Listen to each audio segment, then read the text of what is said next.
Oğlum Acem Birliği'ni Ankara'da yaptı. Usta Birliği Ağrı Doğu Beyazıt çıkmıştı. Ağrı Doğu Beyazıt'a giderken Tunceli Pirimir yolunda Müslüm Altıntaş'la 2 askerimiz otobüsten aynı gün alınıyor. Ve 6 yıl oldu. 6 yıl oldu. Son 3 seneden beri de hiç haber yok. Ondan önceki sene zaten YouTube'a atıyorlardı. Biz YouTube'da görüyordum ben. Konuşturuyorlardı yani. Orada görüyordum kendini ama son 3 seneden beri atmıyorlar.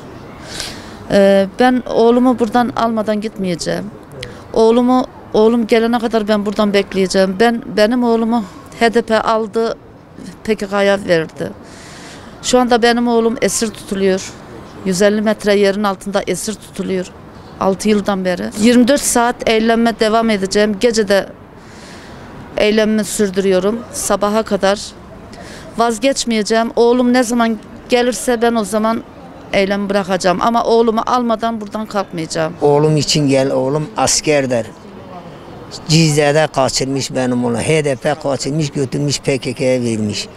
Gece gündüz biz nöbet tutuyor. Eylemimiz devam ediyor. 19 kişi arkadaş çocuklarımız geldi. Biz sevindi. Allah razı olsun. Hepsi inşallah gelir. Asker, polis. Hiç durmadan inşallah benim oğlum esir de bilmiyor. Bu 2015'te kayıptır. Hiçbir bilgi alamadım. Hiçbir bilgi. Gece gündüz eylemimiz devam ediyor. İnşallah geliyor. Esirdir askerde. Polis de esir. Asker esir. İnşallah geliyor. Çocuklarımız geliyor. Biz de seviniyor. İnşallah gelir. Benim oğlum nasıl karanlıktan bekliyor. Biz de gece gündüz demeden onun kapısını bekliyor. Oğlum getirmeden ben buradan bırakmıyor. İnşallah benim oğlum geliyor. Karanlıktadır, esirdir. İnşallah gelecektir. Eyleme kızım için katılıyorum. Ve bu eylemi devam edeceğim. Ve kızım gelmeyecek de gitmeyeceğim. HDP ile PKK ile kızım kaçırdılar. Bunu kızıma sesleniyorum. Kızım gel devlete teslim ol. Gel annene babana konuş.